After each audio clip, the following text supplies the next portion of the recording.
নৌকা করে বাড়ি থেকে বেরিয়ে আগরতলা মহাকরণে গেলেন ত্রিপুরার মুখ্যমন্ত্রী ডক্টর মানিক সাহা।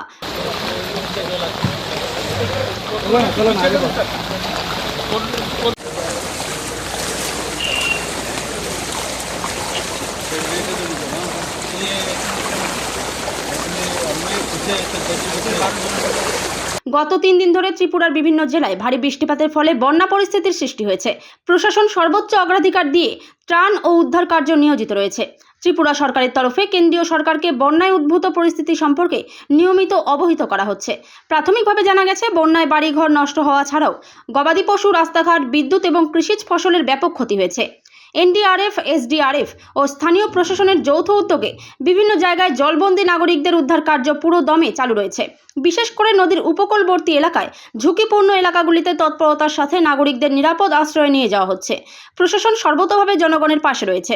অযথা বিভ্রান্তি ও গুজবে কান না দেওয়ার জন্য ত্রিপুরার মুখ্যমন্ত্রী ডক্টর মানিক সাহা জনগণের প্রতি আবেদন রেখেছেন। আগরতলা শহর জলমগ্ন হয়ে থাকায় নৌকা করে বাড়ি থেকে বেরিয়ে আগরতলা মহাকরণের নিজ অফিসে গেলেন মুখ্যমন্ত্রী ডক্টর মানিক সাহা। অবস্থা বুঝতেই পারছেন, সব চারিদিকে জল। এত বৃষ্টি তো আর কখনো হয়নি। সাউথ ডিস্ট্রিক্টে যা আমার কাছে খবর আছে, প্রায় 375 মিলিমিটারের মতো বৃষ্টিপাত হয়েছে। অন্য জায়গায়ও আমি যে শুনেছি প্রায় 250 এরকম 350। তো এরকম বৃষ্টি তো আর কখনো ত্রিপুরাতে মানে আমার জানা মতে হয়নি।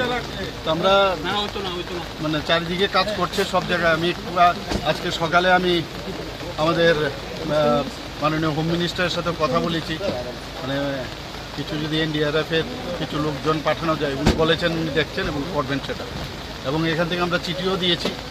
তো আশা করি সব দিকেই নজর আছে, সবাই কাজ করছে। ডিএমরাও সতর্ক, সব দিকে এসডিএম সতর্ক, সমস্ত অন্যান্য যারা আমাদের এসডিআরএফ থেকে আরম্ভ করে সবাই কাজ করছে। স্যার, গতকাল আপনি দিল্লি থেকে এসে সঙ্গে সঙ্গে পর্যালোচনা বৈঠকে বসেছেন এই বন্যা পরিস্থিতি নিয়ে। এখন পর্যন্ত কতজনের প্রাণ হানি হয়েছে? এবং এখন অবধি তো আমার কাছে যা খবর আছে 7 জনের মতো, আর 2 জন বোধহয় এখনও ওদেরকে পাওয়া যাচ্ছে না। তো পরবর্তী সময়ে জানা যাবে আসল কি সংখ্যাটা জানা যাবে। যারা ক্ষতিগ্রস্ত হয়েছে তাদেরকে নিশ্চয়ই আমরা সরকারের তরফ থেকে নিশ্চয়ই আমরা সাহায্য করবো। যা করার আমরা করবো, মানে এক্সট্রিম অবধি আমরা যাবো, যা সাহায্য করবো। বহু জায়গায় দেখা যাচ্ছে এনিমেল আনতে পারা যাচ্ছে না, বা মানুষও ভোগান্তি হচ্ছে। এটা তো আপনারা বুঝতেই পারছেন কি ধরনের, এই ধরনের তো এটা মানে কি বলবো, এই ধরনের তো ঘটনা আর কখনো আগে হয়নি।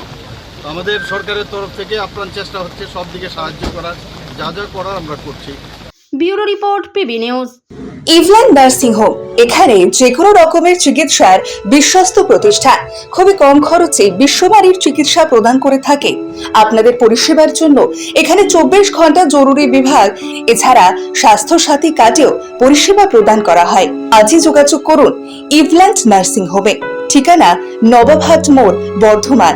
ফোন নাম্বার মনে রাখবেন 9434383966 অথবা 7908496820।